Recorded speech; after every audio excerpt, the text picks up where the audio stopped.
Hello, everybody. How are we doing today? Welcome in, welcome in. Hope everyone's having a wonderful evening so far. Today is Wednesday, January 8th.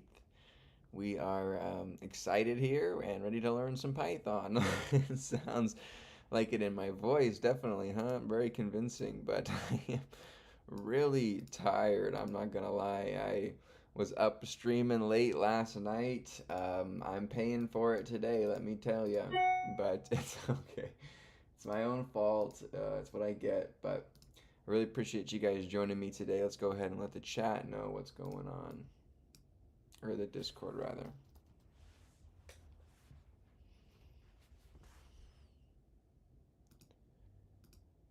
Okay.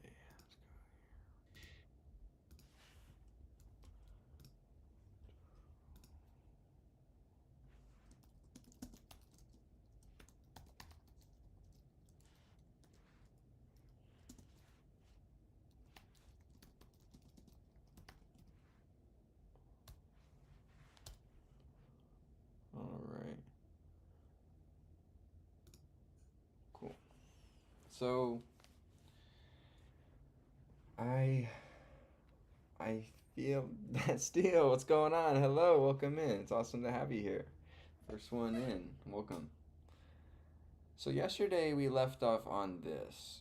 Um, Now, I was pretty tired last night, and I'm tired today. I'm not, like I said, I'm pretty gassed today. I was up too late last night working on this stuff, and I'm paying the price today. So I need to gain access to the last digit to determine if this is a Visa or a MasterCard or whatever. Not the last digit, but the first digits. And in order to do that, we can, I think, do a similar approach as this.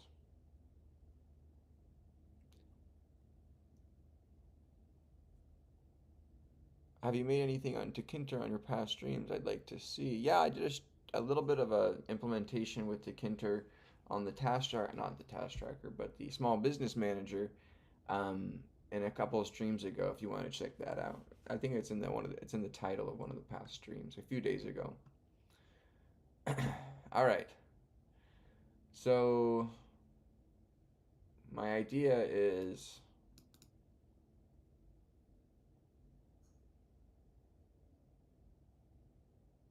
to pretty much copy this here.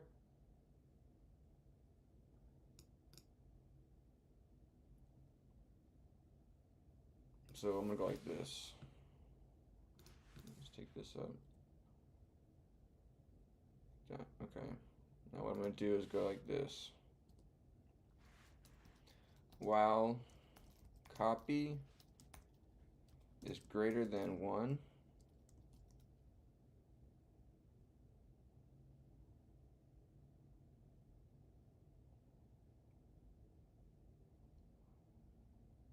while copy is greater than 0, while copy is greater than 1,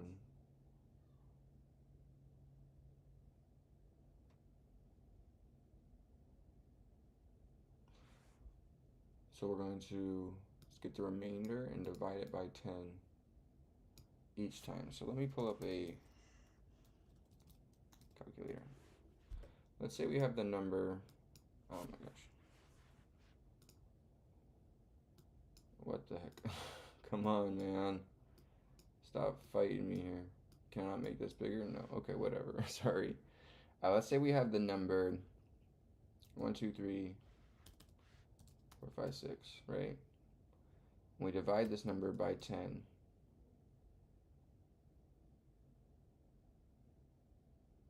We would take off the 6 and do the division, and that would floor down.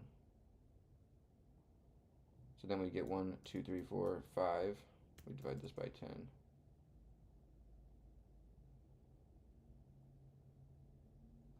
Okay. So yeah, we need to do while copy greater than 1. We're going to int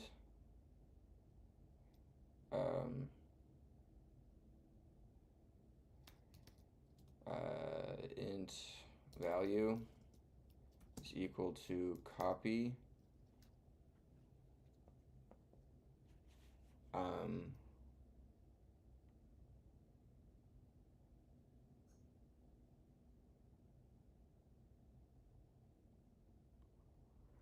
so I think we need to, hey Brian, welcome back. Yeah, back at it again. I'm not gonna lie, Brian, I am paying for my sins last night.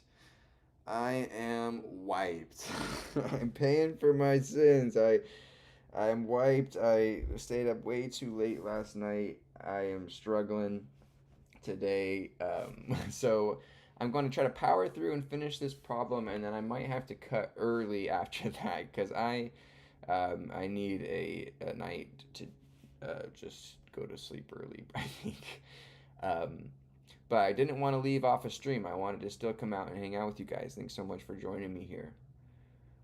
Okay, so we're going to reduce copy by the value of 10 every single time, right? And so, right, copy is just a value of my user input, which I'm going to just take from here.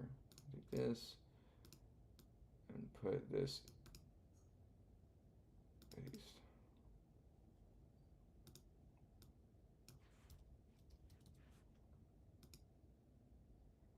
Paste. Like that.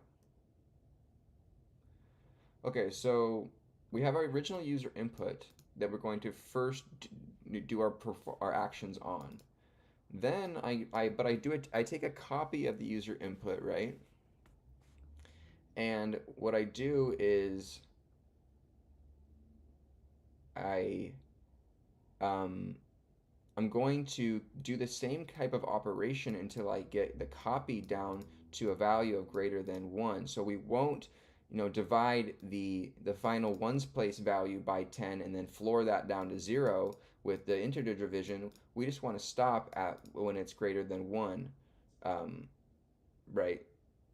While it's greater than 1. So we don't want to go past 1 in another division down. So if that's the case, value will then house, right? Value will house the first digit of the credit card number in theory. So I'm going to go ahead and instead of this, I'm going to do value here.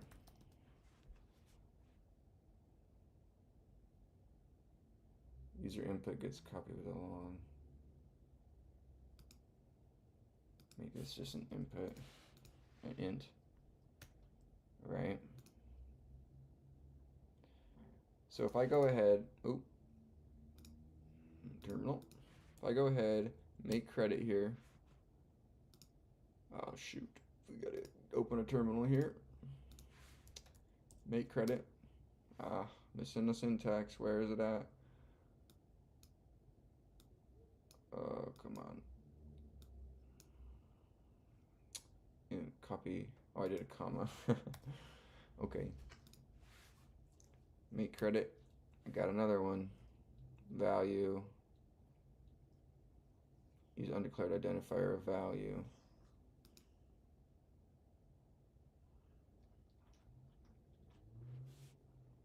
Use of undeclared identifier, quote, value.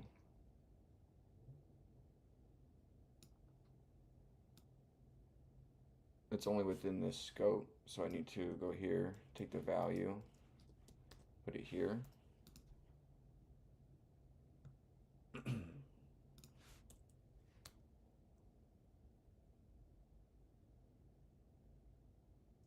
Okay, and then I need to take the int off, right?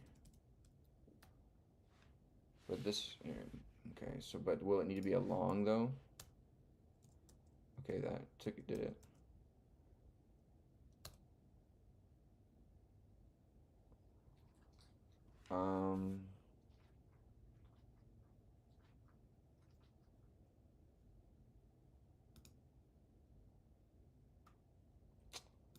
Did that not do anything? What the heck? Oh, it's still looping? Oh, why is it still looping?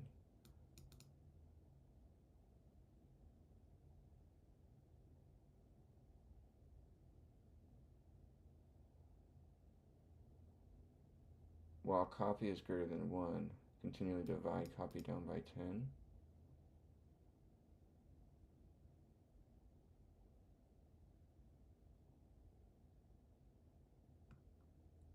Do we need to...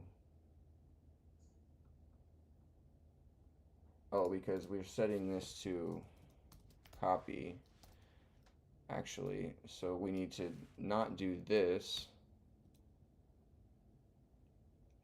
This becomes saves as copy. We'll need to do a long integer here for value, like so, I think.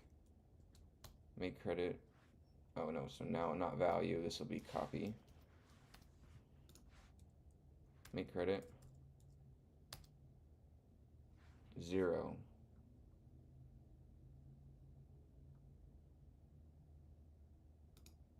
While copy greater than 1, continually reduce copy down by a factor of 10.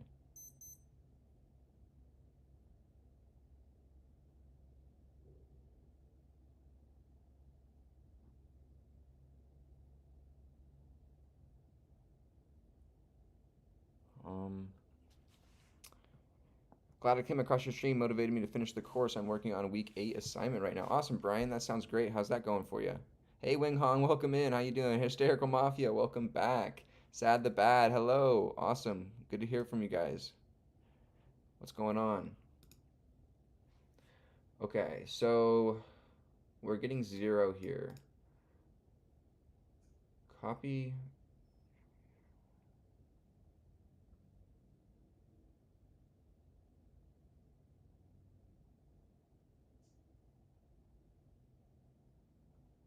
So what if I just change this to 2? What happens then?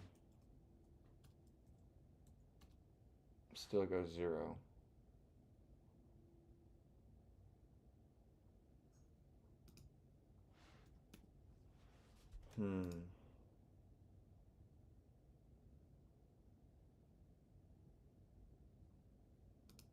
So what happens if I change this to 0 then? Am I just getting the one value that's to the right of the 4 actually? Make credit 0.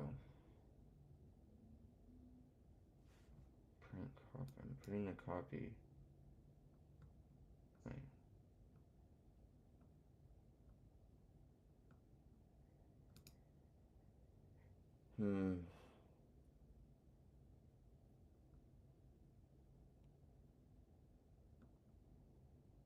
So I'm gonna call this inside of the loop.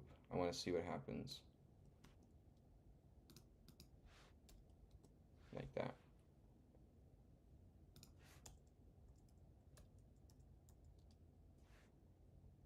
Okay.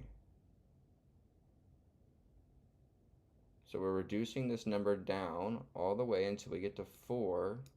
But why are we reducing it down by 10 again?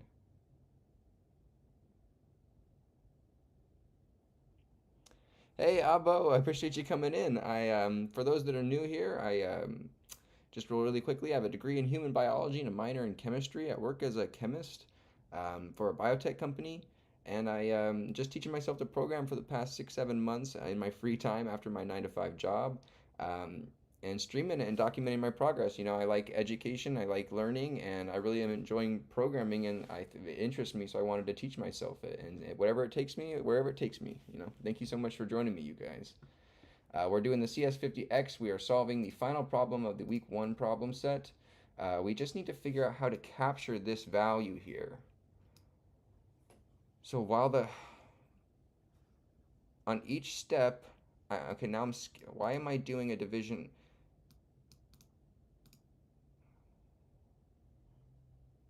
While copy is greater than 0, so why is it giving me a 0?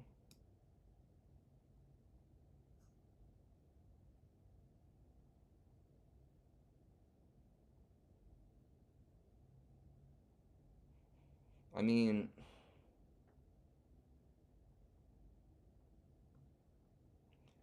so what happens if I do 1 here and run this? The same thing. Am I doing something with copy down here? No.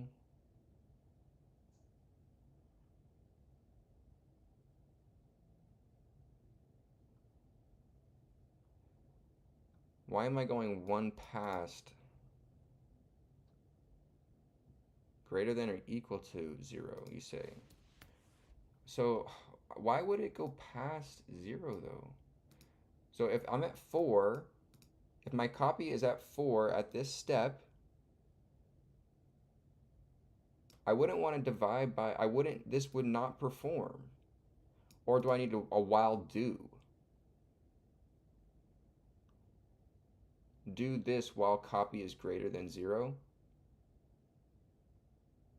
Would that be the right way to go to do it? So like do the following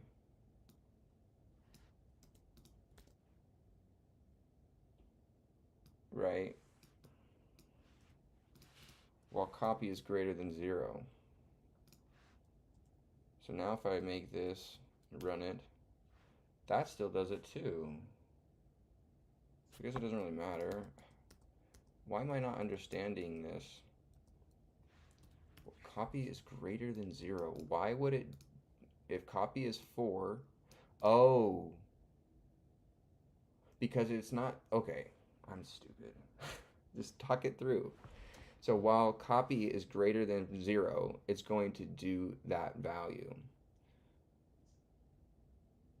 So we need to put while copy is greater than 10 here, because we want to do it while it's greater than the tens place. So because we want to get to the ones place value. So that's why we're going to do. So now if we do this, make credit, boom. Let's go. Come on. Yes. 2 hours last night. 2 hours we were working on this. Come on. That's what I'm talking about. Sorry about your ears. It's been a slow day for me. I've been so tired because I was up late working on this. I was thinking about it all day. I thought about this approach. I was like, well, we already did this above, so I couldn't wait till I got home to try it. Come on. That's what I'm talking about, you guys. Now we have a copy here. All right.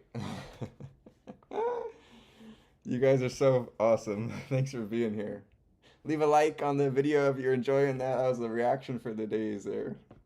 Real passionate here, real passionate. Okay, so now we have copy established as our last value, right? Because we need to be greater than the tens place, so we need to do this, this magnitude down to the ones place and capture that value.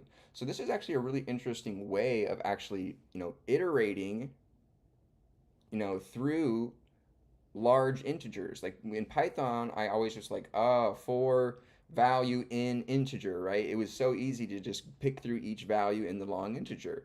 But I never thought about it this way. So like, this is awesome.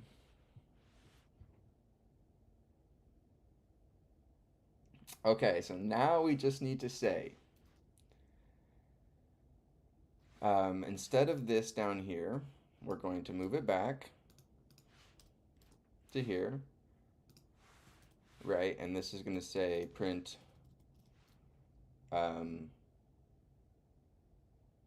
total. I mean, we're going to have to change this eventually. We're not trying to print total. We need to do an evaluation on this as well. I think what it's trying to have us do is make a function for this operation here, and then rather than recalling it over and over again. But I'm gonna be honest, I'm a little lazy. I don't want to go through the refactoring this, and just, I might refactor it later into something more clean, but I don't care if I have a lot.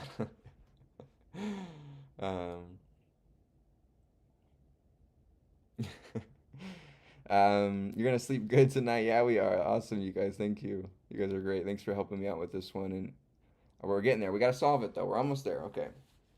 So what we need to do is say, what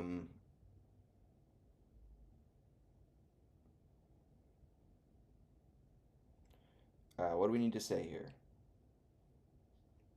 Okay. If copy, right? If copy is equal to what? A 4, it's a Visa. We'll give another variable here at the top and say string equals string card type is equal to just a blank string, like so.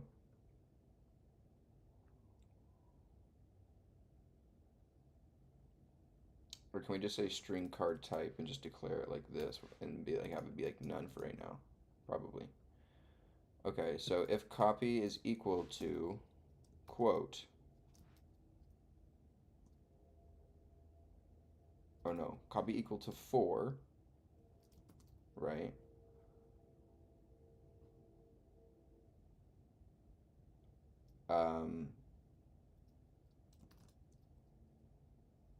We're going to save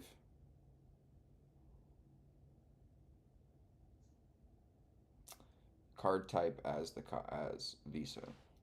Card type is equal to quote Visa, right?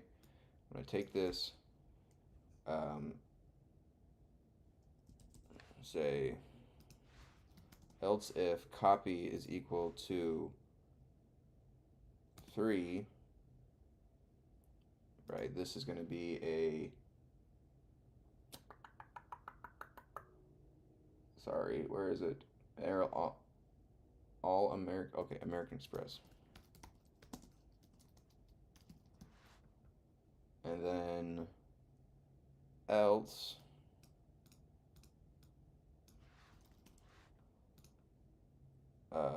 card type is going to equal MasterCard.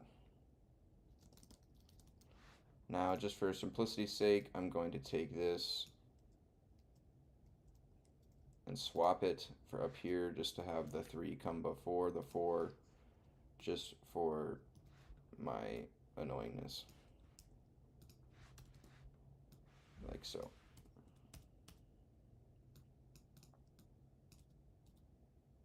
So 4 here. So else it's a MasterCard. We need semicolons on the ends of these guys. Got some chats.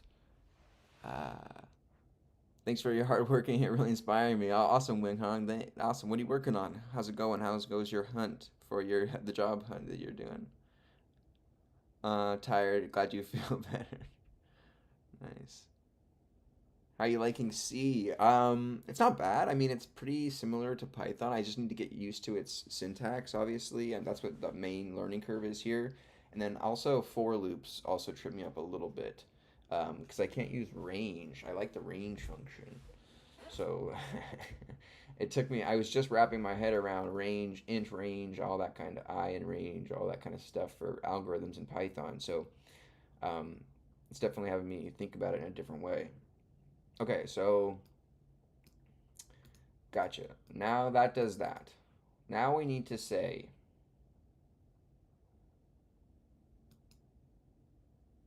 I'm going to take this value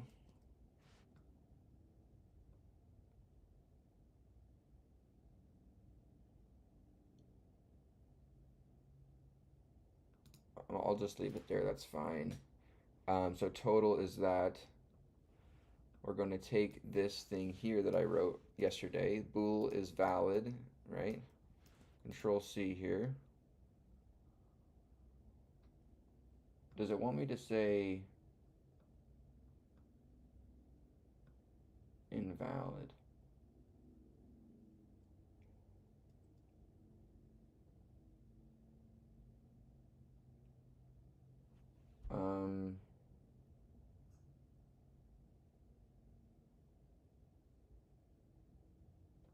Total divided by 10.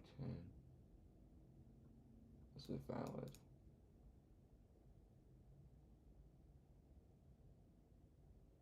So I need another variable called valid. So I have is valid here. So no, I'll say, I won't do this. I'll say string is valid equals, quote, invalid, right? We'll then say if the total divided by 10 equals 0, meaning that this has a 0 in the last place, for the final check on the summing of these two, this algorithm, these two parts of the algorithm, we are going to say, we're keeping invalid here, and so we say valid is valid to quote valid right here. So now that'll just take care of that. So I'm going to delete this, delete all that.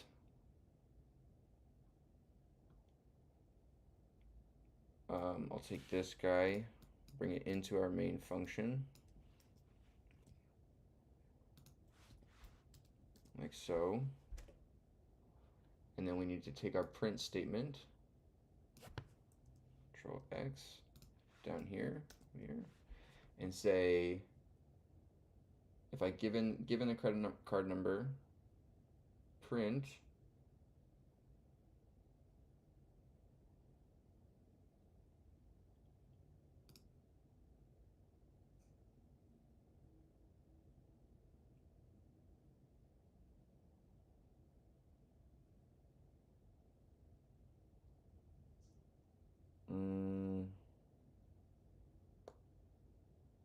so we want to print just the card type or invalid. So actually, I don't want to set card type here.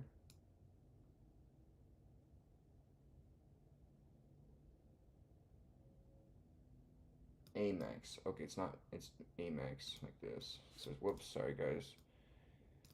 We'll fail the check. Amex. \n. Visa. \n. / and then MasterCard. \n, like so. So we'll take this statement here. Instead of having invalid here, we'll say, we'll take this if statement, take it out of here, put it up here,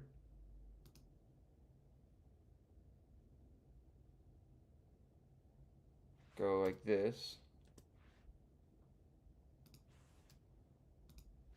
if, else if, else if else, like so. And this will be card type, right? So this will just have, we'll just need to print the card type. Print card type for a string. Oh boy, do we give it a shot here? Okay, let me give it a pass here quickly. Got all of our syntax, got it.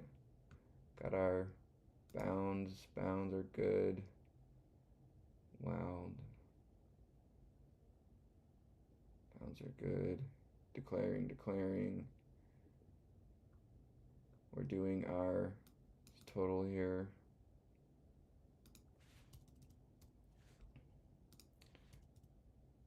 Okay, so let's go ahead and, okay, we'll do a fun little game here.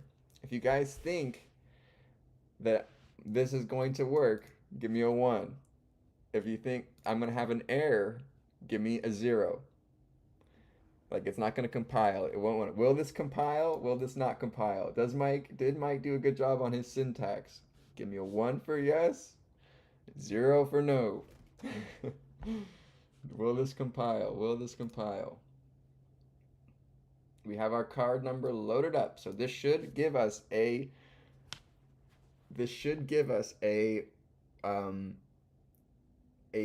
card number of Visa. a card type of Visa? John says yes. It'll compile. He said I liked when John gives me John's been giving me a lot of help here, so I like it if John thinks we're gonna do it here. Okay. Well, is that the bad thinks we're gonna do it? Point 0.5 Mountain Man's like 50. Is that floored? Down to 0. Okay, ready? Make credit. Here we go. Brian thinks 0. He must see an error. No! Oh, shoot.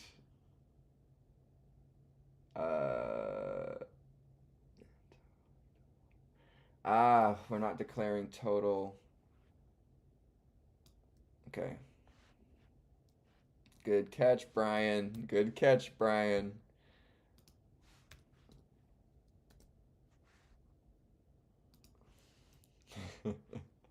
Rip. Okay, let's try it now. All right, give me your ones or zeros. Ones or zeros. 1, it'll compile. 0, it will not compile. It will fail. Ones or zeros.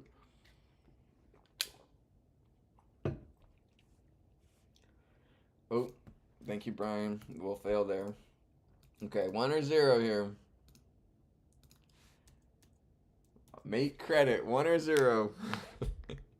Roll your dice. I wish we had like channel points. I like on Twitch, you can like have channel points. We could like gamble the channel points. I also want to. I think it would be so fun. Let me know about this idea. Now it's kind of crazy, kind of weird, random. Really quickly, while I have your guys' attention here, while the suspense is killing. What if after we solve problems, like whether the reinforcement problems or at the end of every stream, we open, or midway through the stream, we open a pack of Pokemon cards. And then we collect them over the course of, let's say, a month. And then I'll give away all of the cards to through a random viewer, random sub. I think that'd be so cool and fun. Now, what if we get a really good card? I don't know. We'll have to make an agreement.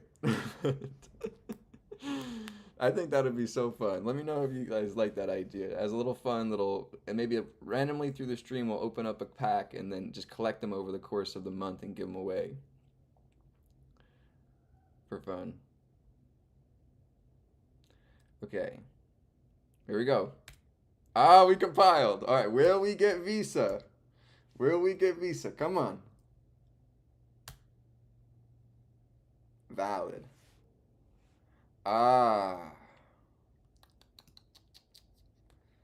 Okay, so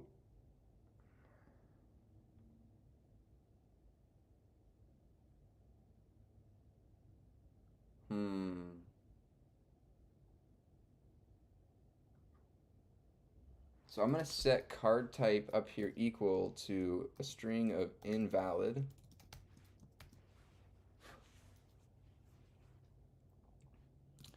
Right, I'll make this invalid.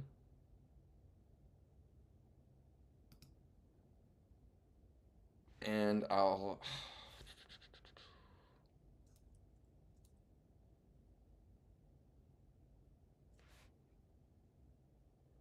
guess I wouldn't even need this check.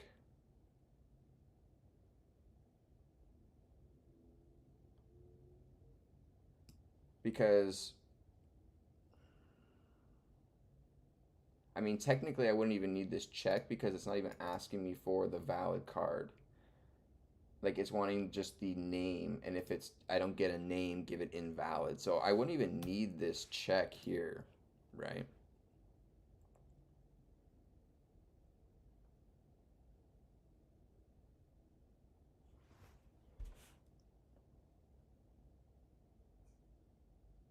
I mean, it would be nice to keep it because it demonstrates that the card is valid. Or we could change these to if statements and have it be overrode if it is valid. I mean, I could nest these underneath to show relation to this if statement, right?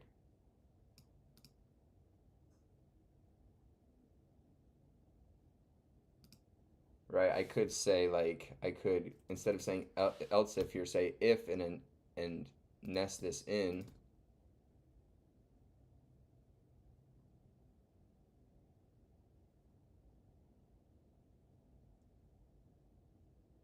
Or I could remove this altogether. Actually, let's go back. Let's remove this altogether. Open this up. All right, well, we don't need to open it up, but just take this whole thing, nest it inside of the previous if statement, like so.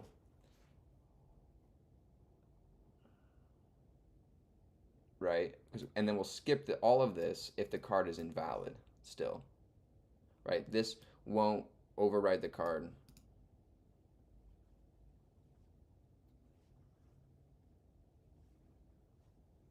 If that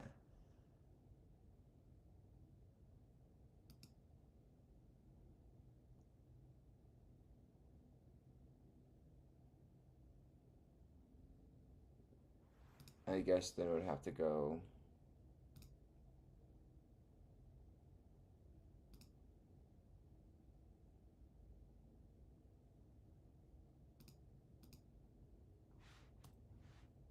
right. So this is wrapped inside of this if else statement. So if this doesn't pan out, we won't even go into the override process of card type. We will just print card type as invalid at this point. So let's try it. Oh, come on.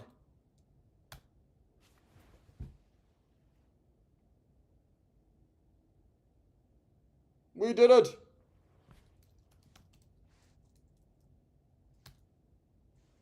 Okay, so we are printing somewhere here. There we go.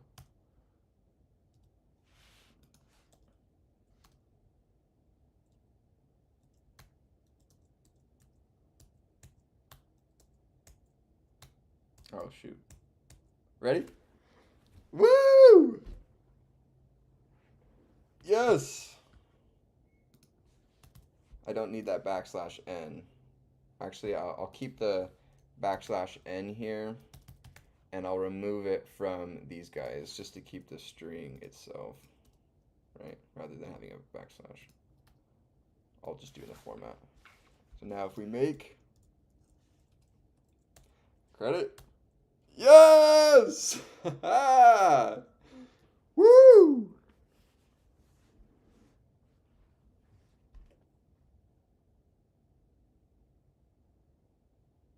What'd you say? They said, those brackets aligned left are killing me. I'm so used to the first bracket on the right. Brackets aligned left, like on this, how they're all aligning together. Yeah, it's pretty confusing. Python will nest these, right? It'll look like kind of like that syntax. So I guess that makes it a little bit more visually appealing. Ooh, not now. My baked potato's done, you guys. I gotta go pull it out of the oven. All right, let's make sure that didn't break anything. All right, now if I give it a bad number, okay, now let's give it the get long. Okay, I gotta go. It's beeping. I gotta go pull my thing out.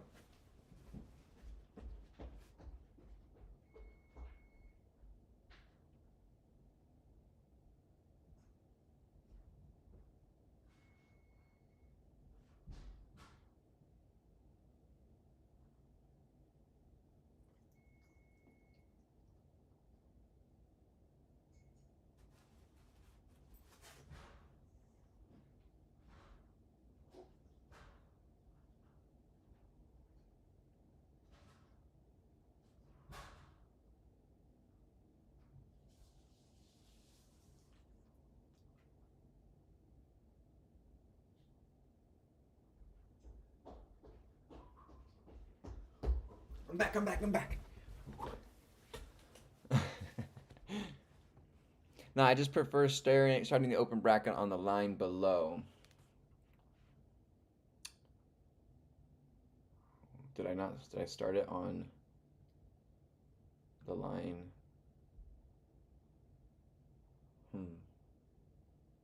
Yeah, I get what you mean. Having it below, yeah. Right.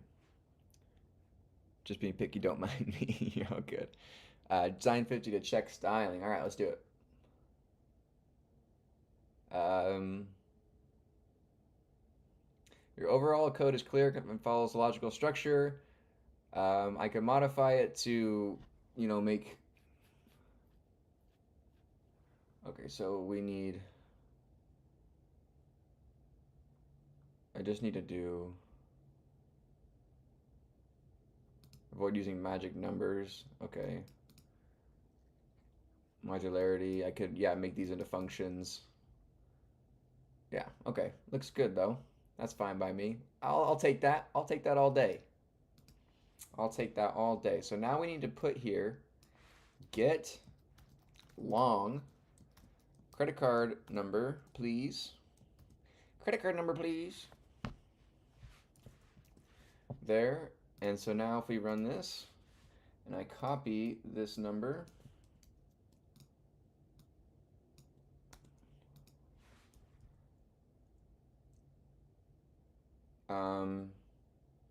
go make credit card number. I paste Visa. If I go make credit, I go foo.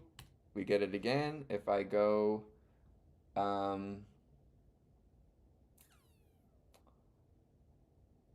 let's take this guy here. Do we get invalid?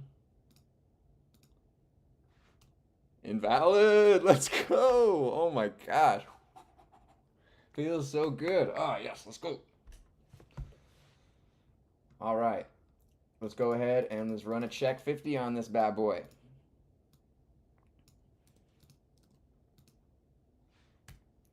All right, come on. Give me your ones or zeros. Ones or zeros. Will it pass? Check 50. Ones or zeros. Quick, quick, quick. You guys got time here. Quick, quick, quick. No! Oh.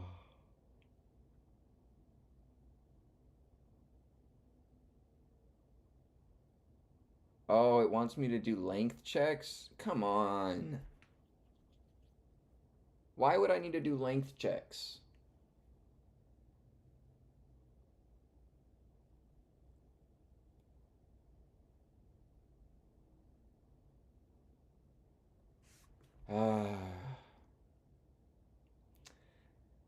It wants length checks as well. 9 digits. Okay, so we do have a counter. We already established the counting, right? So we have a counter for the length. So we'll just add it in here, right? On this.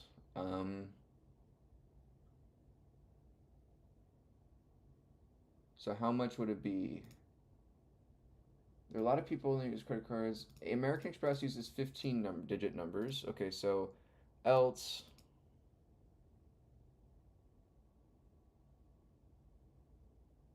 So hold on. So then MasterCard uses 16 digits. American Express uses 15. So if copy equals 3 and count is equal to 15, we'd give this. Else if copy is equal to this and count is equal to these says 13 and 16 and count is equal to 13 or count is equal to 16, like so, we're a Visa. Else, I guess we have to do another check here for else if copy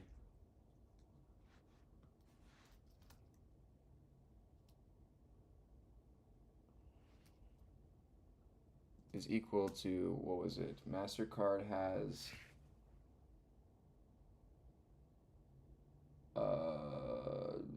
what does it start with? 5? Yeah. Yeah, 5. 5 and count is equal to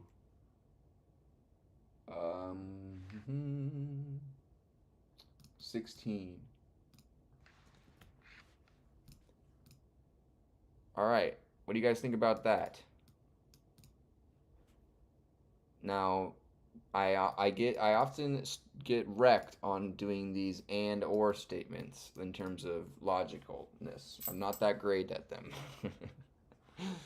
um, hey Edwards, welcome in. How you doing? Coding Mountain Man, almost 125K. Yeah, that's right. Coding Mountain Man's a real big channel here. Yeah, it's great to have him here. Let's get 2, 6.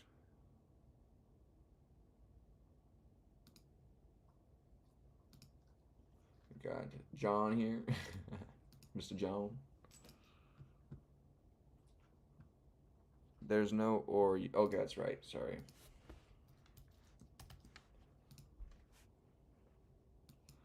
Okay. Now if we make credit,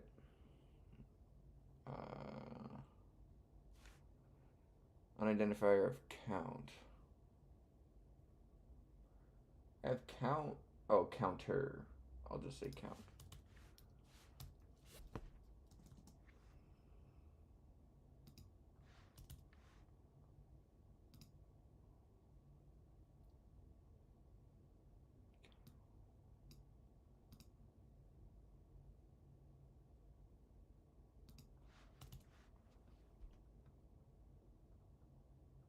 Okay, I think that'll work.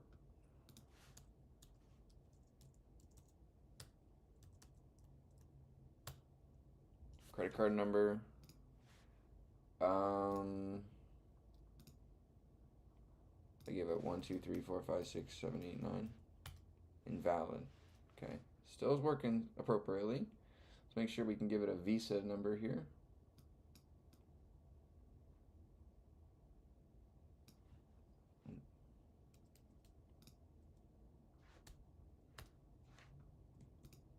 Paste. Visa. Okay, now let's run the check 50 here. Come on. Come on.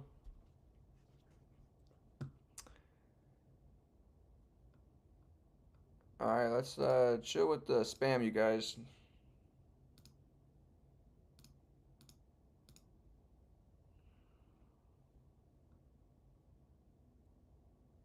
Identifies as MasterCard.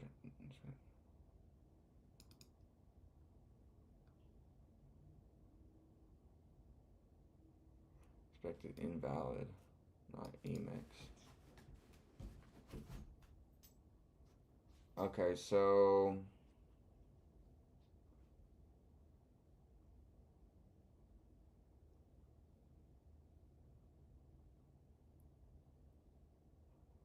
got a couple of fails here.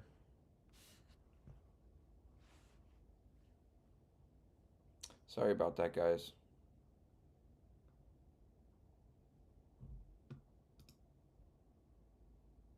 So we're getting fails on, right, it's detecting MasterCard. Expected MasterCard not invalid.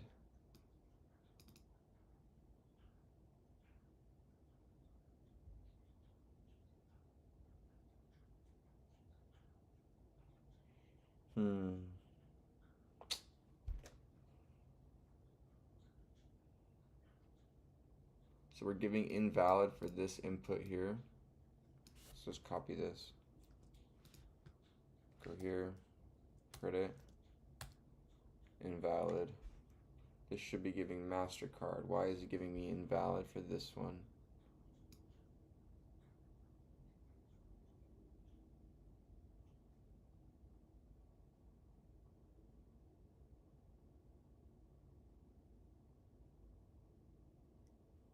You should copy some of those credit card numbers to test on. Yeah.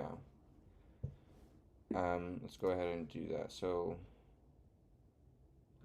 let's try a sticky note here. We'll take these guys that we failed on.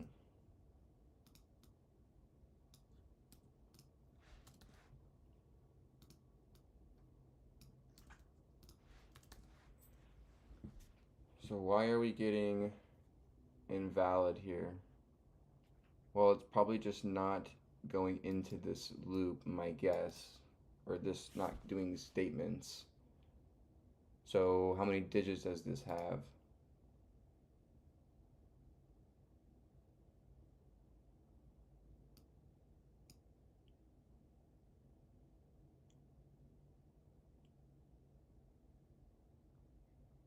If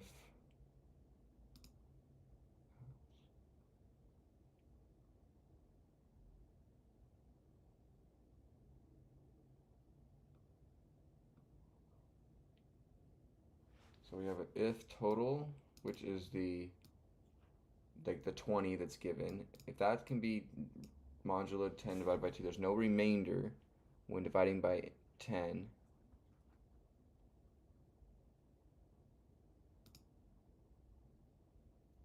Right, then copy is equal to 3, which is the first letter. Okay, but it's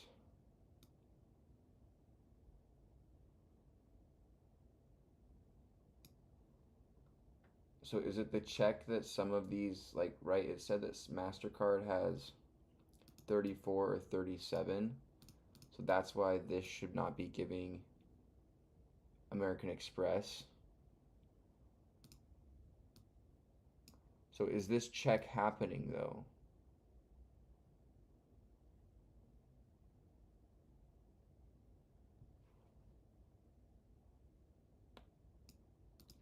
Let me go ahead and do another print statement here. Say print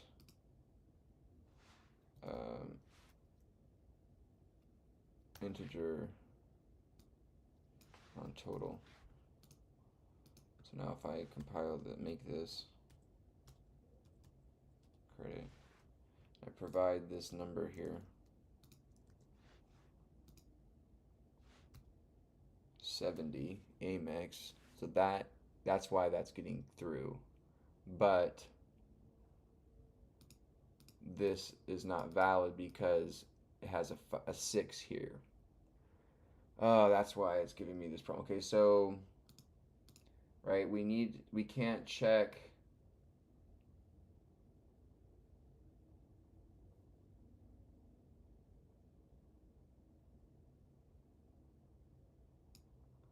I guess we need to do the checking while we're doing the looping down. So while copy is right doing this,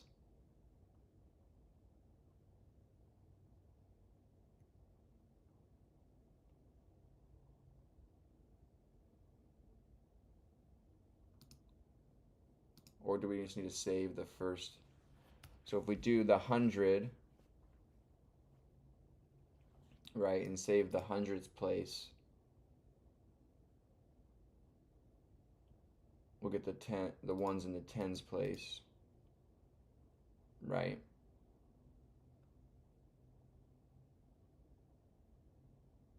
So if copy is equal to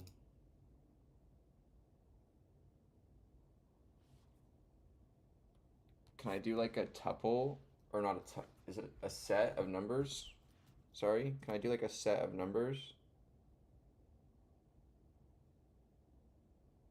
Copy is equal to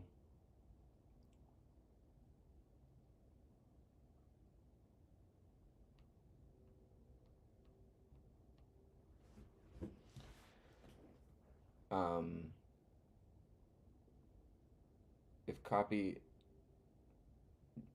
is equal to like the set of numbers for American Express, which would be 34 or 37.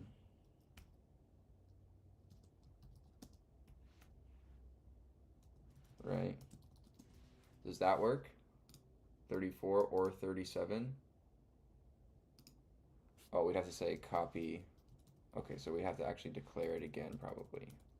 34 or copy is equal to 37.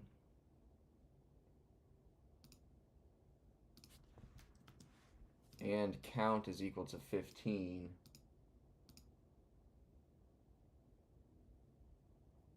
Right, do American Express. So now, if we make this, oh shoot. Oh, it's not or, sorry. Like so, paste in the credit card number, run that. Now we get invalid. Okay, great. Perfect.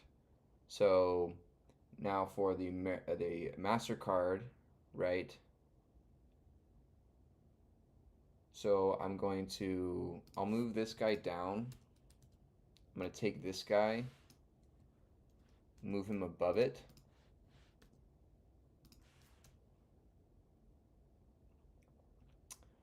Right, if copy at this point is equal to 51, or copy is equal to 52, or copy is equal to 53, or copy is equal to 54, or copy is equal to 55, and count is equal to 16, we're in MasterCard. But okay, else if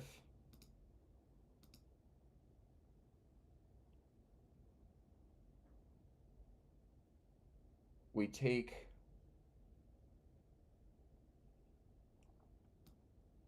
so else if we're going to then, right, we have 2 digits, take at this point I need to perform an action. I need to reduce copy down by another magnitude. So I need to divide it by 10. Else, we're going to then not do this. Right, I'll just leave it there for now. We'll say else, we're going to copy is equal to copy divided by 10. One more time. We'll then say, oh, that's a great point, John. Thank you so much. We can just say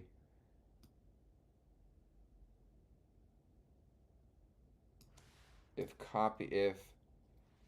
51 is less than or equal to copy, which is less than or equal to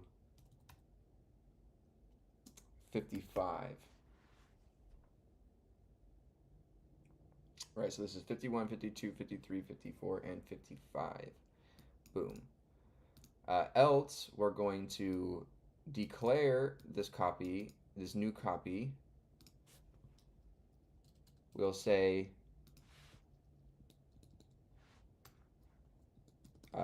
if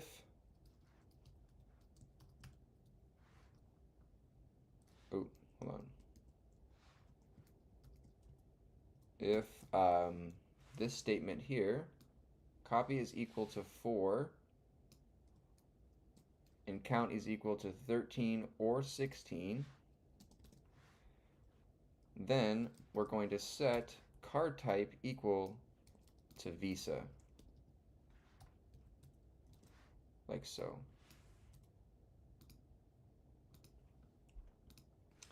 Now, I think that will do what we want. What do you guys think? Will it compile?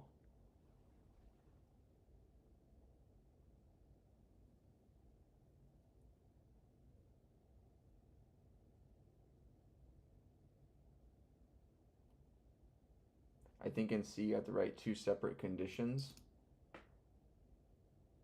Well, this proved invalid here for the Amex one. Because we got 70, so it passed this check.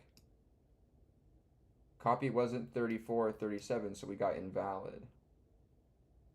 And count was 1, 2, 3, 4, 5, 6, 7, 8, 9, 10, 11, 12, 13, 14, 15. So yeah, so it is working, I think, right? Okay, so I mean, one way to check it out: make credit.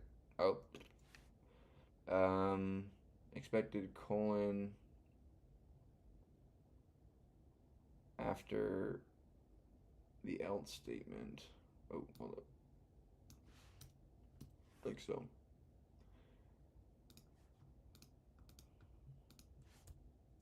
Make credit.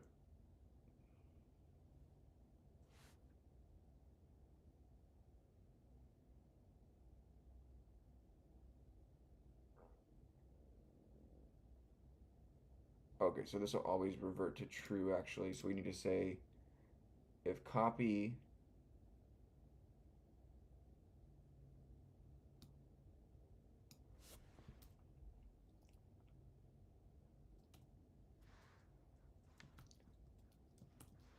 is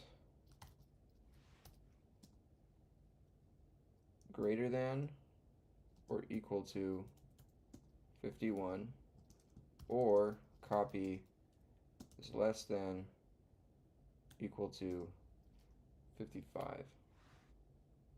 That's probably what you meant. And count is equal to that. Why is my count highlighted here and not here?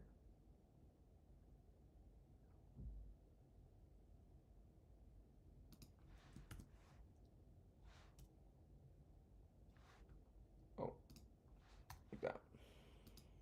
There we go. So now if we make this, still get an error. Always evaluate to true. Oh, shoot.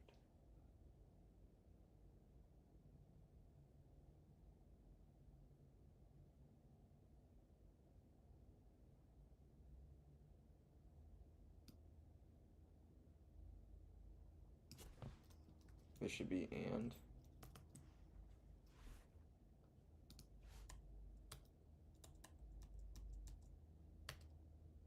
Okay, now if we give this credit card number, this should give us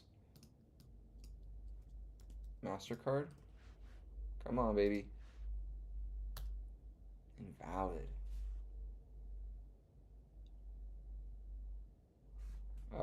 Let's see here. Let me delete the print statement of total. And let me run check 50 on this.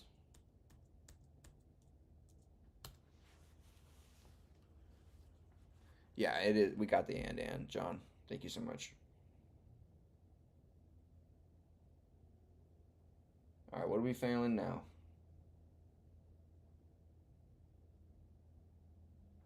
Wait. Oh. Okay, so we're failing the MasterCard conditions. So why are we failing the MasterCard conditions?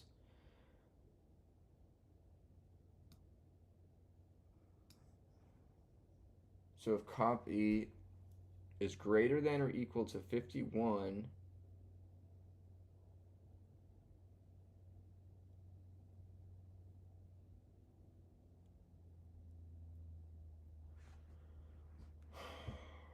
copy is greater than.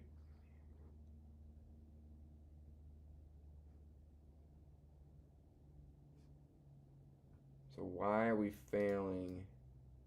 These ones should be MasterCard. So MasterCard has a count. Most MasterCard numbers will start with 51, 52, 3, 4, or 5.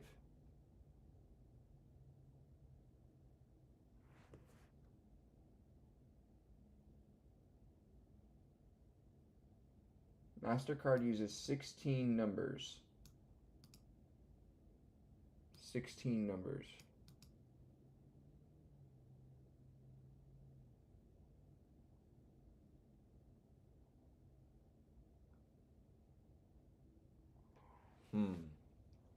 So why are we failing this MasterCard check here?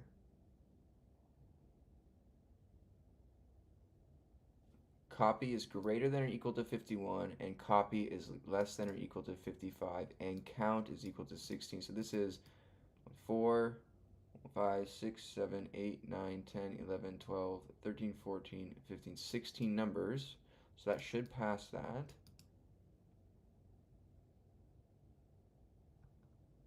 So if I run this will give me invalid, correct? But it should be MasterCard.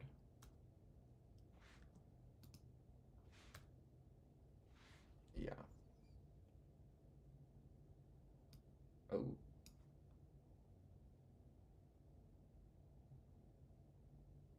What is this?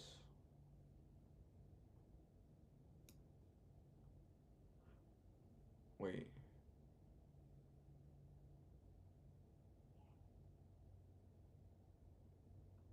Do I have another print going on somewhere? Print card type. Credit. Paste. Is it going off my old version? Make credit. Credit. Paste. Invalid.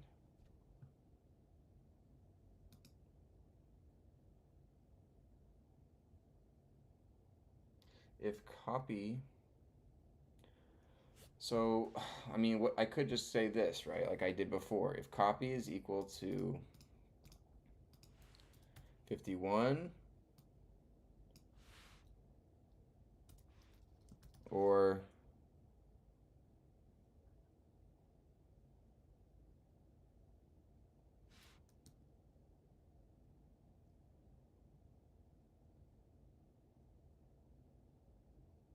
well, it was printing 114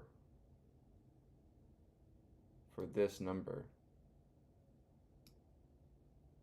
when total should be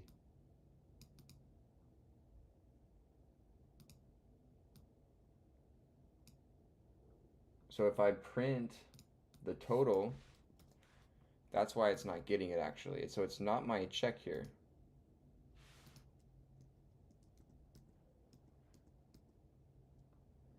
Right, because if I include my total in my print, make credit, I run this, I include this number,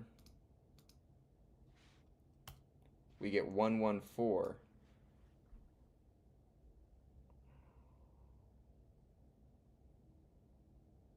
So why am I now incorrectly doing math? Why is it the only one I'm not doing correctly in math?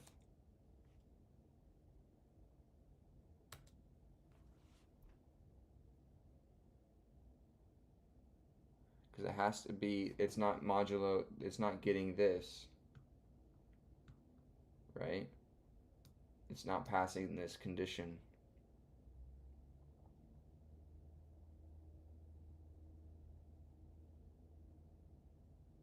But Visas have a card type of 16. So it's not like a card type issue. How could I properly be computing these other ones?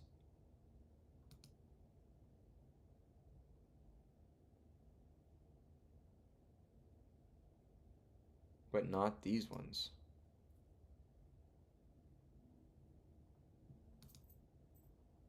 We have I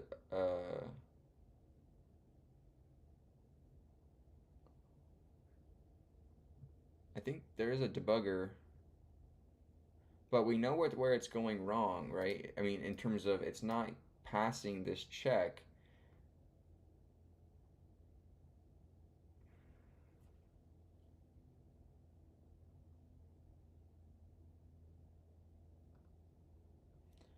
So what happens if I take a print statement, I throw it up here.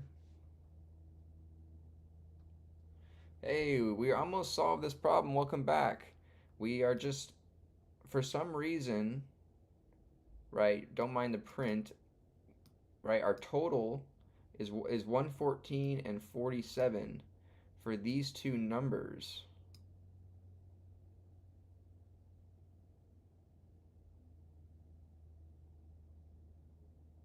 but we pass all the other numbers? How can that be?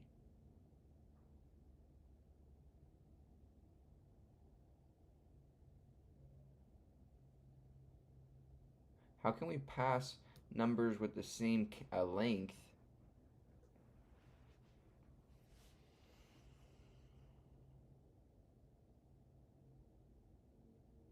Because these don't end in 0.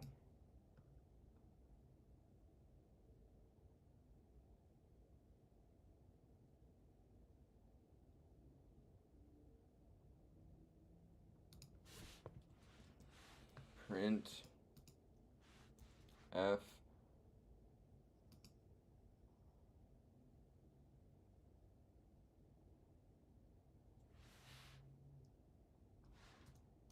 long int user input. So if I compile this, oh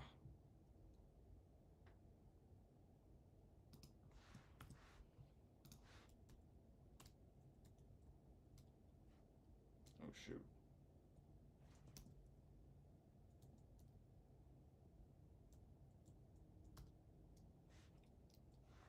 And paste this number in.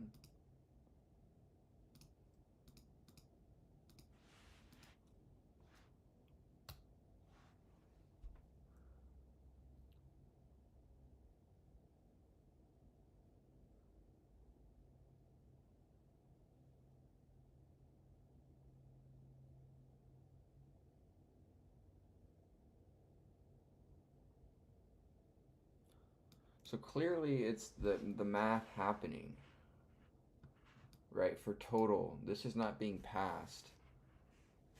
But I don't know why. Why are we passing? Hey Kai, welcome back. Haven't been able to tune in for a while, but how are you finding C? Enjoying it? It's definitely a lot more contextual and needs a lot more babying than Python, which is it's all right. I mean, I'm sure I'll get used to it, but that's just my first impression for now. I miss Python, let's say. So why are we not? Why is this not computing appropriately? It doesn't make any sense. What do you guys think?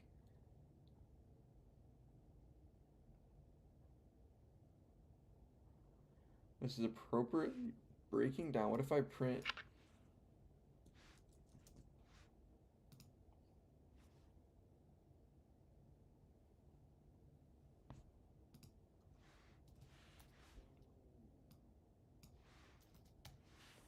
Yeah.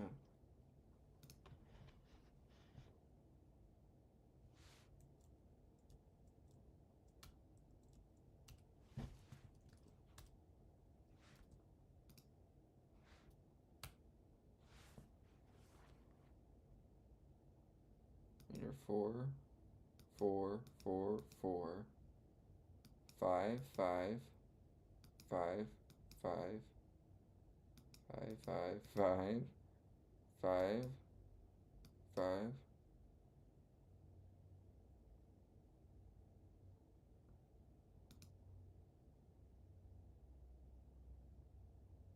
Oh, hold on here.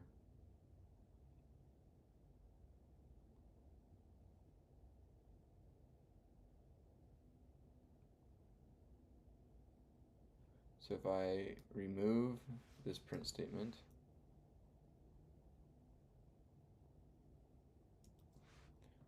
and I remove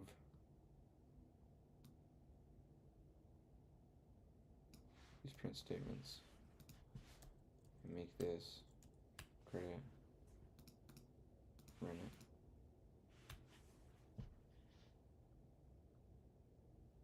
So we're getting 1, 2, 3, 4, 5, 6, 7, 8, 9, 10, 11, 12, 13, 14, 15, 16.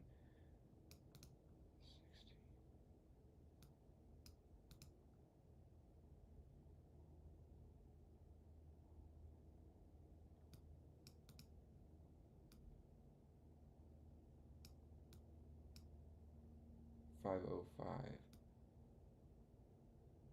Why were we adding an extra 5 here?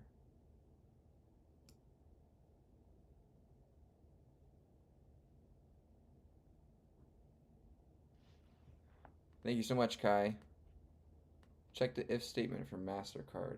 Yeah, it's not passing here, right? Because the sum is 114 for the the algorithm sum, when it should be a modulo 0 allows us to determine it's a valid card. So for some reason it's not summing properly.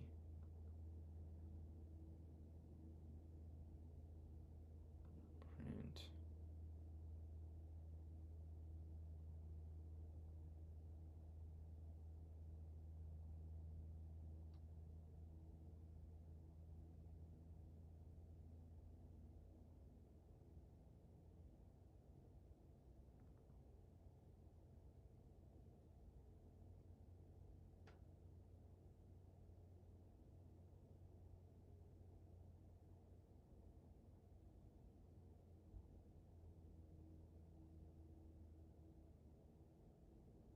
I mean, this is an else if statement, so if this one is not true and this one is not true, it will move to this.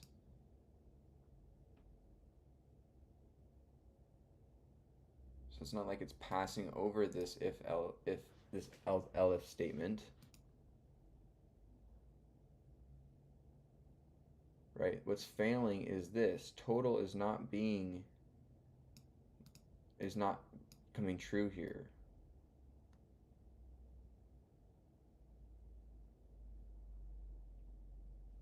So let me print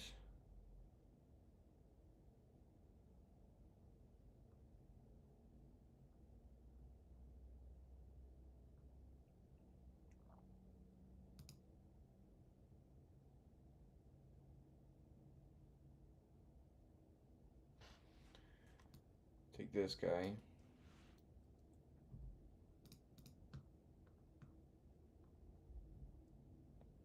Let's Control C. Let's take him. Let's print here. Odd digit sums. Let's print this guy. Integer. Odd digit sums. I'll black out this guy. Now if we run.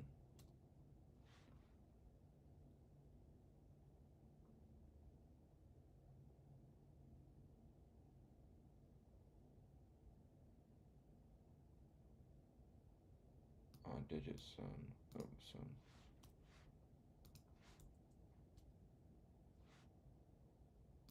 It says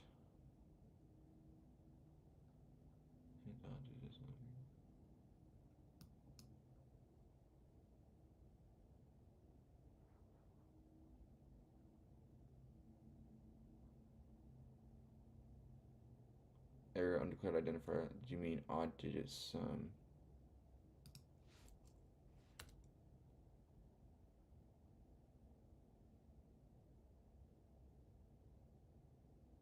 Did I spell it wrong? Odd digit sum? Oh, whoops. Oh, gosh. Sorry. Make. Credit. Copy. Paste. Okay.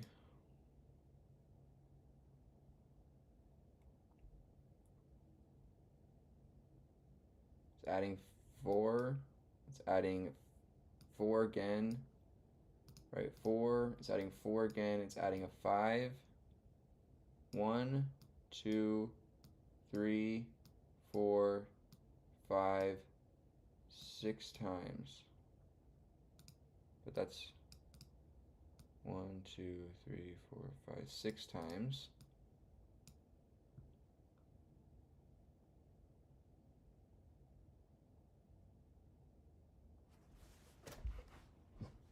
I really don't get how it could be wrong for just these two numbers and not any other number of similar length.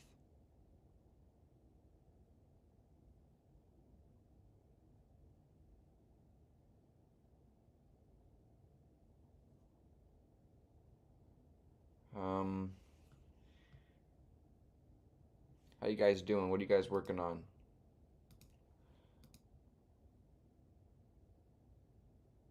take this, print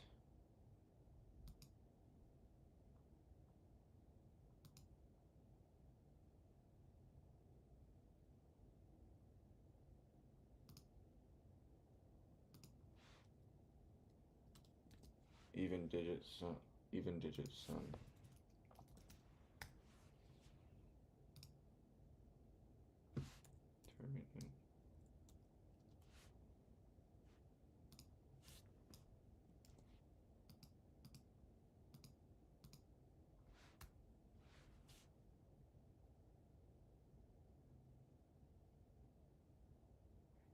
A16.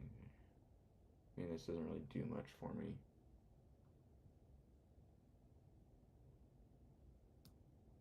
Unless I remove this guy.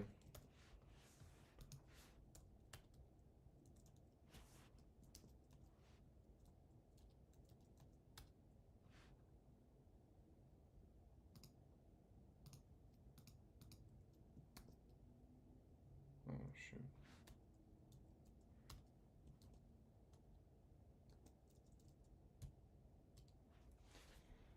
Okay, so we're doing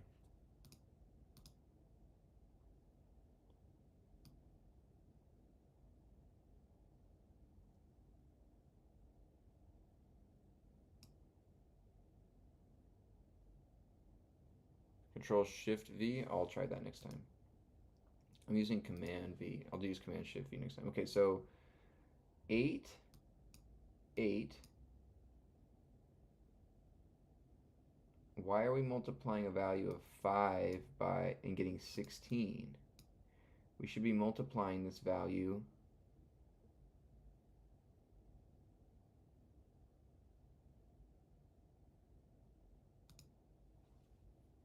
so if it's odd, we're going to add just the numbers, else it's even, we're going to double the value,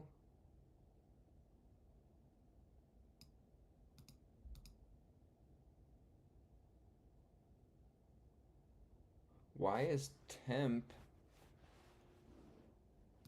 so I'll put right here, printf for temp is an integer,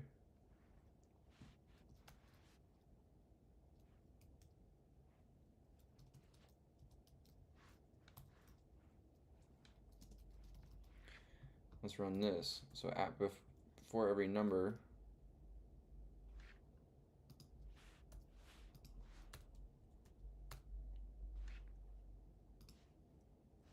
Command Shift V.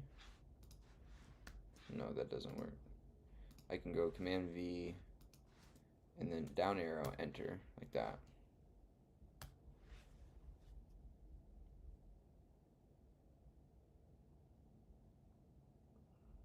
$16. So the 4 is being captured, it's being doubled to 8.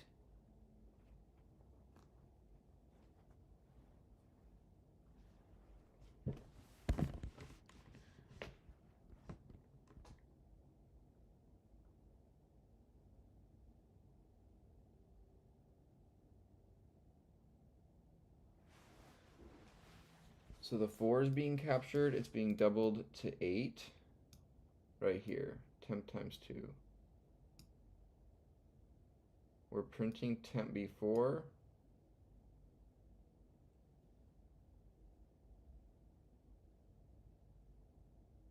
Because we're adding 1 to the remainder.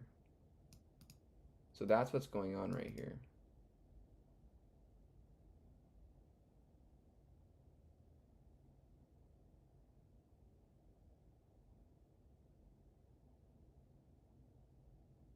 So this is giving me 5. This is giving me, okay, so temp at this point is 15.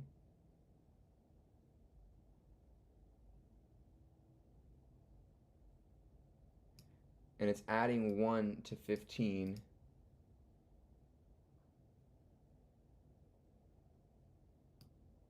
If temp is greater than 10. Temp is being multiplied by 2.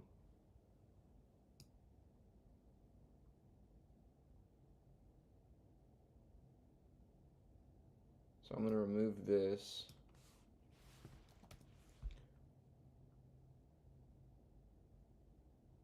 I'm going to print temp.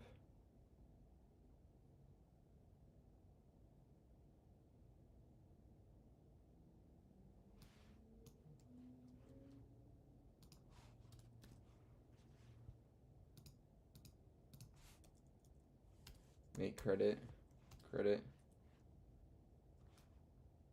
credit, credit.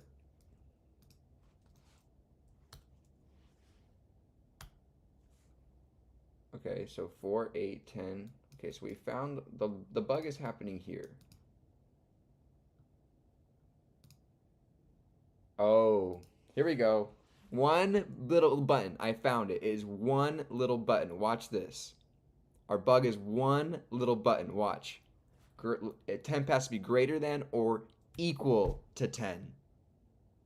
Oh my gosh, no way. Because it was 10 in this case, so it was keeping it, right? It wasn't passing this because it was 10, and so it wasn't even doing this. It was adding to the 10 plus the 5. Oh, plus the 1 here. No. Oh. Oh my gosh. All right, it had to be greater than or equal to 10 in the specific edge case, right? It was specific to this number because these 5s were being doubled and it was 10. So that's why, oh my gosh, what the heck? Okay, that should solve it. So let's get rid of these statements here. Get rid of this statement, these statements. Let's trim this down and bring these back. Now if we run this, credit, I paste in the credit card number, we should get MasterCard. Oh! Oh my gosh. Oh. Let me just sit and think about my life choices. You guys are funny. All right, it was one single character that was causing our program not to pass. It had to be greater than or equal to at this line, not just greater than for this specific edge case. Wow. But I'm really proud of ourselves that we were able to read this and go through it, put print statements at various spots, and literally investigate step by step where it's going wrong, line by line, and we figured that out, which is a huge triumph for us, right? If you wanted, you could refactor all those nested conditions. Yeah. Okay, so let's go ahead and do check 50 on this.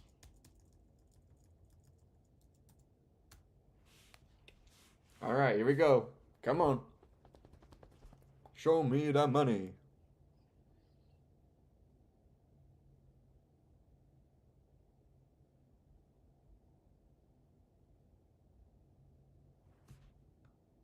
Yes! Woo! Week 1 is done in the books. Let's get some, if you're here in chat, throw the video like here. We completed week 1. I completed all of the problems live on stream, worked through them, really put my mind to them. You know, some of them took me a few hours to complete and work through. This one was a lot longer than I thought. We had to do a lot more checks and stuff. We could refactor this down, but I might refactor it down and optimize it, later. But for right now, let's go ahead and submit this guy. Submit 50.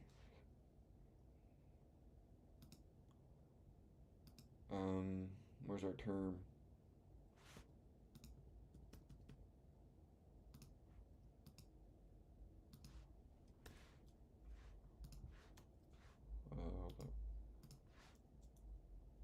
Let's make sure to check, make sure we didn't break anything.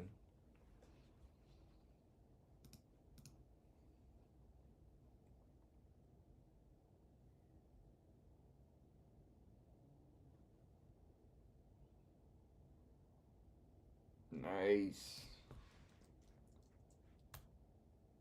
All right. Woohoo! Oh, feels good. Yes. Woohoo! Oh, nice, nice, nice. How you guys doing? How you guys doing? Oh boy.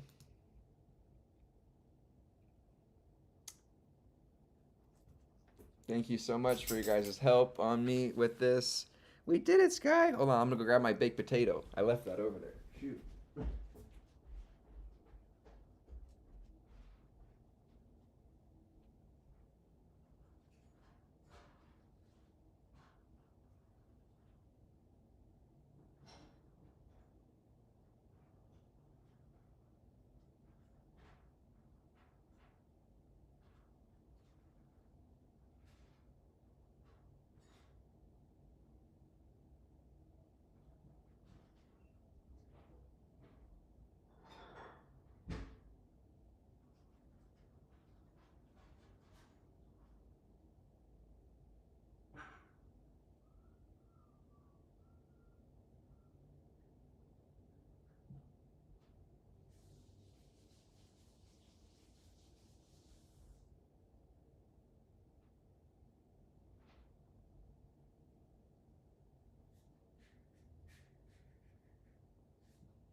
All right, it wasn't all the way cooked, so I had to throw it in the microwave.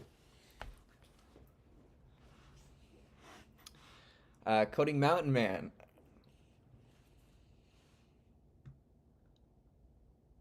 Week one problem.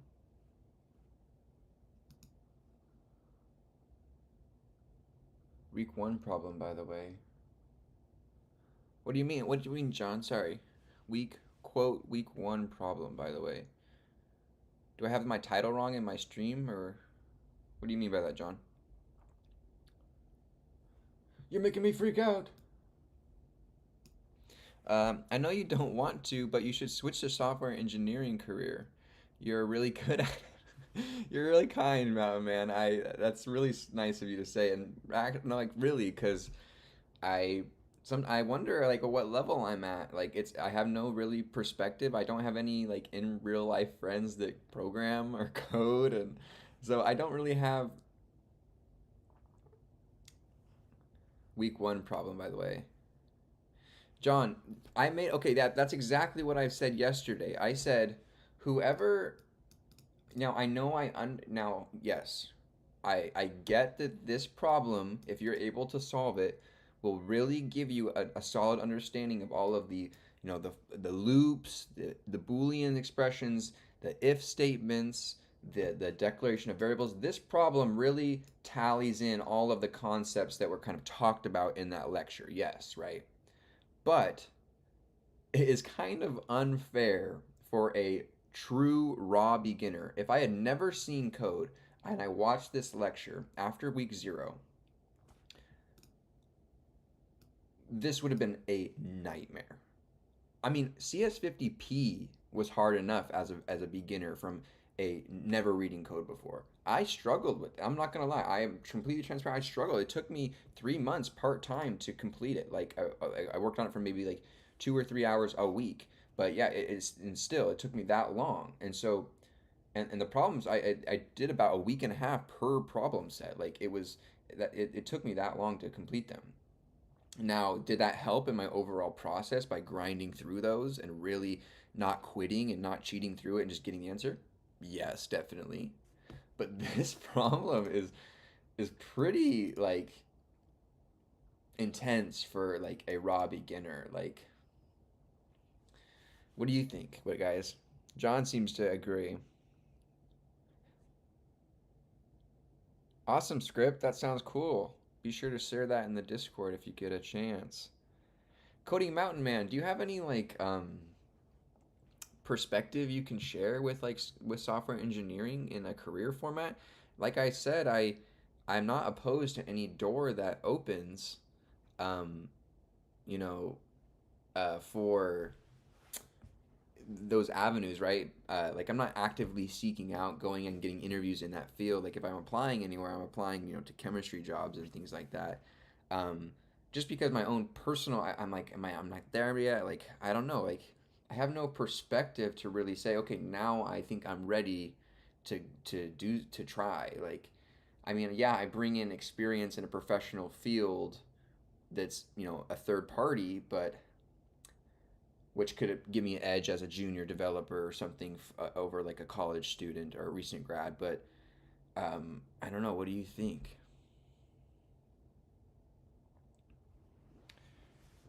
Being a software engineer yourself, that's really like really encouraging that you say that because I am not opposed to it. I really enjoy coding, and if it's something that could continue my career path, then you know I just don't really have much perspective into that realm or even into compare at where my skill set is, relative to where it needs to be for the field. People think they are not good enough, and that's when they should dive in. You would fit in as a junior just fine. I'm going to do a vid on this soon. Oh, awesome. You have to link me that vid. Do you have some other vids you could link me that you've made? It's so hard to get a job without a degree. Yeah, that's my main thing is I'm not even sure if companies, definitely probably not major tech companies, would even interview me. Like, I might not even get past the AI screening of a CS degree. But I mean, I have a biology degree with 3 years of experience with promotions under my belt as an actual physical scientist. Building products, leading teams of other junior scientists because I'm a mid level, so I lead these the junior scientists on the products that we make in the lab, and so I just I and plus the projects I make right now in my mind feel relatively like simple, like they're just like terminal projects. I'm not making like full stack, so I just have these doubts in my mind that it might just be like ego and like my own personal like what is it, insecurities or whatever. To be transparent, it might just be that trying to say, oh no, but what do you guys think? I'm working on my CS degree right now, and I keep looking for freelance work on sites like Indeed. So far, all of them want a college degree, years of work experience. My experience is 5 years coding daily. Yeah, it seems like they want that actual like field working for an actual incorporation. Unfortunately, but I do have that, but it's just in a different field. So like maybe they'll be accepting of that and my degree if I can also provide through like the means of this channel or like this is literally a log of my coding abilities.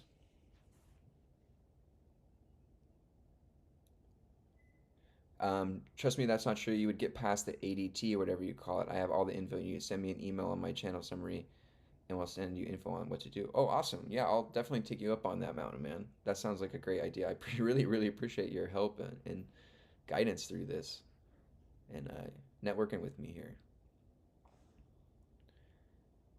Yeah, this channel also like deliberately serves as a tracking device for my abilities. Like I can't hide from it with this channel. Like if someone just looks at my name, they can see it. So and maybe they'll like that I'm like coding in front of an audience, like which shows that I can collaborate with peers or you never know. It's all these different things.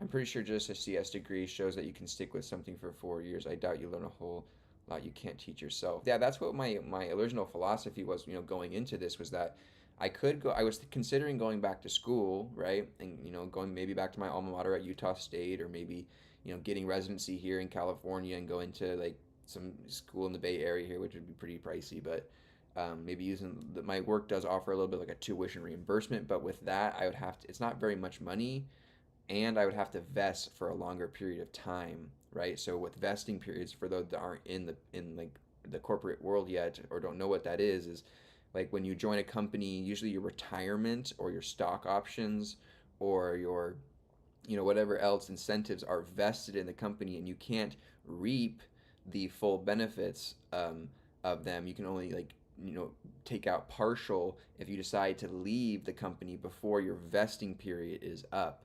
So let's say you join the company and you have a vesting period of 2 years. Well, your contributions and your match like your 401k or your stock options that vest at 2 years or whatever, you'll slowly accumulate more and more, like amortized as you get closer and closer to that due date, like starting from 0% to like 100% relative to that time frame. But you don't get the 100%. So like if you were to like leave a company and you had a quite a large match in your 401k and you were working for a um, you were working for a what was I going to say? It was during like a bull run. So let's say you got like a job back in 2020 or 2021 and you weren't vested for like 3 years, right? So you weren't vested till 2024. Well, in 2021, the market started really to pick up, like 2022, 2023, and we started skyrocketing. So if you were to leave the company before that vest, you have to really consider the financial impacts of that vest. So you would lose the match that they provided you up to a certain extent percentage, right? So if you were I was weighing these pros and cons in my current environment where like if I decided to move companies before that vesting period is up, well, all those returns that I had, unrealized in my 401k and things like that that were owned still by that vesting schedule, they would have been taken away. So, but now I'm out of that vesting period, and so yeah, it's really any door that opens is an open door. So that's what I was saying. I'm just taking my career as the punches come, I guess. But I also am taking it by storm here by, learning things, continuing to learn things. Don't just let things, not things aren't just going to come to you, right? There's millions of people out there. You might get lucky and a recruiter might reach out to you or something, but I'm coding live. I'm making this channel. I'm networking with hundreds of people and in the Discord on the daily. I'm doing these different things, and so it's whatever. It's really, I'm not sure what will come. It's all about selling yourself in negotiation. That's it. You seem to have a good communication skills as well. I heard that goes far. Yeah, I do. I guess have a pretty good job of being personable and talking to people like in an interview setting, and I'm also pretty good at like conveying my skills in over words and stuff like that, and like building like a red like but you know yeah, so I probably if I'll just need like an opportunity. If an opportunity comes, I'll grab it for sure. So I just need to find an opportunity sometime. We'll see if one comes up in the I really appreciate you guys with all this advice. This is really awesome.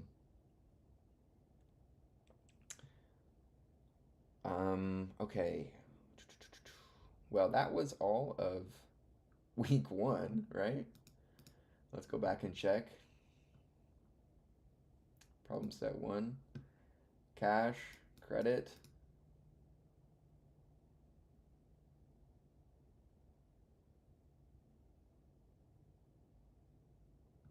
Oh, nice. Okay, that's it, I guess. Um, Sweet. That finishes week one. So I will make an updated post to my Discord thread, um, regarding all of my week one material. I'll go ahead and get these files and then provide them there and provide inside information about my experience with week one and going through these problems, and then just so that the Discord members have them. I posted on the CS50 like Reddit a post saying hey, join me, or I'm streaming these things, and people were like, oh, I'll come. So we got quite a few people. Uh, do you find any specific programming field interesting, like graphics, programming, or backend stuff, or anything? Well, to be honest, like I know I say to be honest a lot, but I'm just being real with you guys.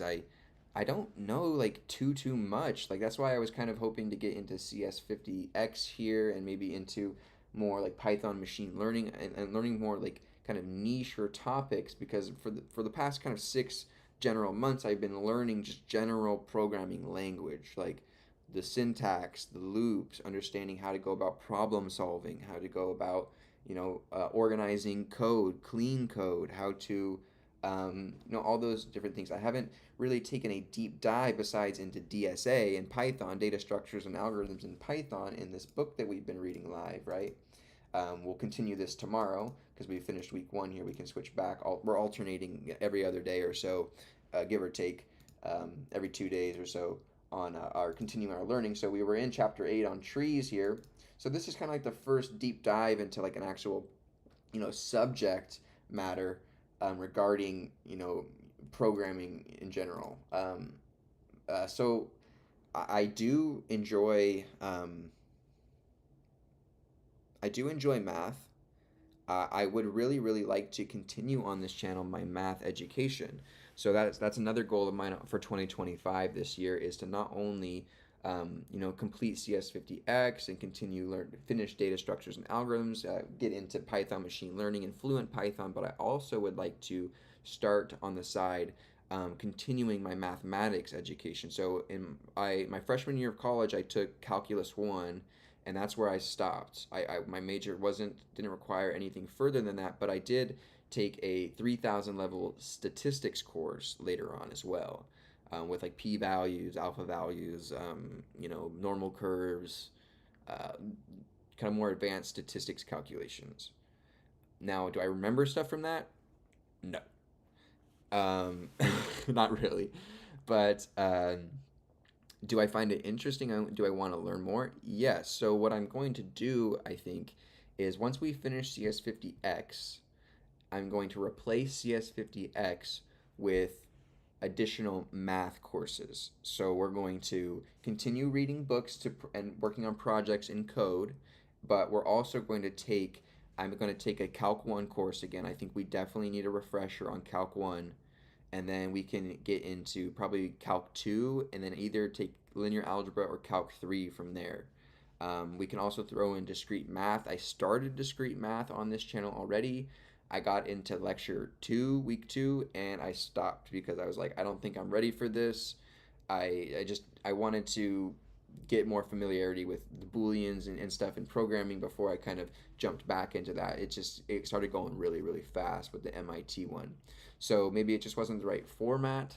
I also didn't really like the instructors in those videos. I know that they're renowned, very popular instructors, but like he just moved really, really fast and didn't dive into. He just kind of said, "This is what it is," and yep, you guys agree, cool, moving on. And it just wasn't a format for me. Linear algebra seems important for graphics, rendering stuff, vectors, and all that. Ah, gotcha. Yeah, that would be very interesting. I want to 2025 is we're going to get into that for sure. So if that sounds like something you're interested in here, please consider following along. And if you have experience in that, helping me out with it, we're going to be it'll only just further improve your skills, right? Giving you experience with it. Oh, awesome. That sounds really cool. You got to teach yourself linear algebra, especially ray tracing. Oh, cool. I don't even, I would love to, get into that and learn more about it. I just have been getting started here. It's taking time. I believe, hold on, let me go check on my baked potato. I'll be right back.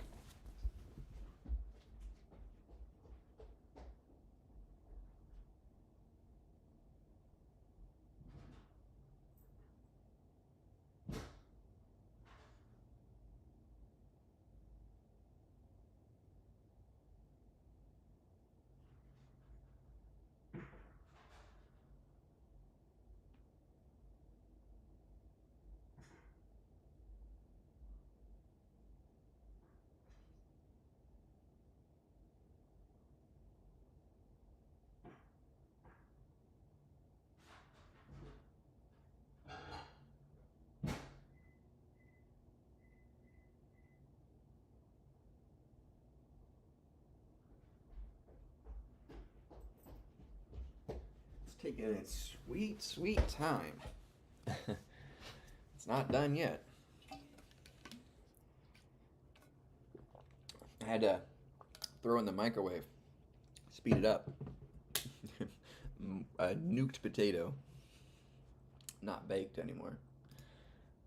All right. Cool. What should we dive into now? So you guys see the Coding Mountain Man. Thanks for stopping in today. I really appreciate you joining me.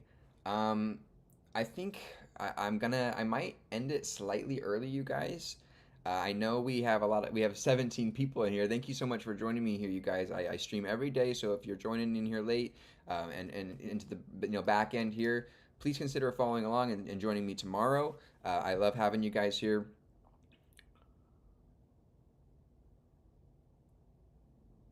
Be a lot cooler if we start a poll, maybe. What do you mean sad to bad? Start a poll for what? Hey Ryan, welcome in. Ryan, we completed the week one. We just finished. We're all done with week one here. Appreciate you guys joining me here. Yeah, we solved this one. We're done here. We checked 50. We're all good. We beat it. We beat it. um, so yesterday, guys, I streamed for like 4.5 hours after work. So I am feeling the pains of my decisions. My adult decisions are coming back to haunt me now. I was really sluggish today, and it took me a while to get my brain going to start cooking on this. But we were able to get it here fairly within like probably like an hour or so. And so, yeah, I was really awesome that we were able to finish this one. Yes, I could clean it up and kind of refactor these into their functions. We are using these while loops over and over again for doing various, decrementing of the magnitudes of this large Boolean. But I'm kind of not in the mood to do that right now. We passed it. Ideas on what you would like for the next stream? Yeah, I will. I'll definitely do that for like math will because I want to continue with math, right? So after we finish the CS50X course, I think we're going to start looking into refreshing our Calc 1, getting into Calc 2, linear algebra, and all those courses, as well as continuing with our Python learning and project building and stuff. um, so tomorrow, you guys, and then as tomorrow in our stream, we'll continue with chapter 8 in data structures and algorithms. We will read more about trees and take some more notes here. Let me bring up quickly the data structures and algorithms notes. Call me after stream. All right, right. We have our data structures and algorithms notes here. We have some good notes on trees going so far. It didn't seem too different from linked lists, other than you just have multiple pointers that make up children, and that these children then can have order amongst themselves, right? And so you have that ancestry effect with like, you know, um, file systems or books or family trees, all that kind of stuff. So we'll continue with chapter 8 in DSA in Python, and also then take a stab at adding some more features to our small business manager project, where we take in items via an item class. We process them with a various script that we wrote with various menus and everything for actually processing these items into sales, giving them attribute updates, giving them new attributes, and then also working on using this expense class I wrote to help to log expenses and then offset those expenses against our sales for revenues and gross profits and things along those lines, and then some finalizing reports for small businesses and things like that. So this is what we're building live on the stream, on and off part-time after our learning. So this is what we use to implement our learning and practice. So if this is something that you guys are interested in, please consider following along. And if you're new here, for those that are new, I know I say this a lot, but I just like to make sure everybody knows and is where I'm. My name is Michael. I'm 25. I have a degree in human biology and a minor in chemistry. I graduated back in 2021, and I work as a chemist. And I've just been teaching myself Python and various computer science topics to further my skills, maybe branch out into different fields, and just continue to stay sharp in my education. And I just find computer science really fascinating, and I'm really passionate about it and learning it. So I'm going to go ahead and end it here, guys. I will update the Discord linked below with the finalized week 1 thread for CS50X that we completed. And then, yeah, so thanks so much for joining me today. I'm going to call this one just a little bit earlier than normal. just because I streamed yesterday for like 4.5 hours and I'm going to go to bed early tonight. So yesterday I was screwed. But what do you do as a chemist, really quick? Yeah, I'll just answer that. I work as a chemist, right, for a biotech company. My title is a formulation chemist or like a scientist. I'm a scientist two formulation chemist. Um, or it's like a mid-level. There's like one, two, three staff, and then like you get into manager and principal scientist and stuff like that. And so I'm kind of a mid-level right now, and I make biological controls. So like I mix together a lot of solutions pertaining to humans bodily fluids. I make synthetic spinal fluids. I'll make lots of bases. I'll make various plasmas, things that are used to verify, patient samples or against patient samples to, predict accuracy, basically. So if you have a patient that's experiencing symptoms for like diabetes or, some sort of other ailment, then you need to test for it. Well, what tells you that your test is actually accurate? Well, you need to run a control via the scientific method, right, to, verify your calibrations and validity of the instrument and the test. So we provide, or I make these controls, and my company provides them to clinics, hospitals, physicians, whoever might need them, or research and development, to ensure that they're accurately testing. And I make large solutions in like huge stainless steel vats with thousands of liters. I think some of my tanks are up towards of 4,000, maybe 8,000 liters. So huge volumes, and and so they take me almost 2, 3, 4 months to build sometimes for these complex ones, and they're bottled down into small vials and sold that way for millions of dollars total. And so it's a really interesting job. I enjoy it, but I also really enjoy computer science and learning it. And if I can maybe intertwine the two, so bio compumatic computation. I don't know, bioinformatics or some chemistry. I don't know, like whatever comes. I don't know. I would like to build a project or something to do with chemistry or biology, maybe to do with like AI and detecting, cellular abnormalities or something would be cool, or I'm not sure exactly. Much love, Michael. The more you learn, the better you'll get. Oh, thank you so much. Appreciate you guys. If you guys are, new here, please consider following along to the stream. I stream every day, around 7 p.m. PST after my 9 to 5 job, for around 2.5 to sometimes 3 hours. Today is just a little bit short because we did a really long one yesterday. And then on the weekends, I'll stream for 4+ hours, sometimes 6 hours, learning, hanging out with you guys, doing multiple topics, working on projects. Really passionate about this. Reading and learning CS every single day. Um, Join my Discord so we can talk offline. I know I've been yapping for the last little bit, but yeah, throw a thumbs up if you enjoyed your time here. It really helps to keep the channel getting supported by YouTube and getting it growing here, which is awesome. We are over like 815 subscribers probably with this stream, so it's really awesome that you guys are supporting me. I can't believe it. You guys are the best. So yeah.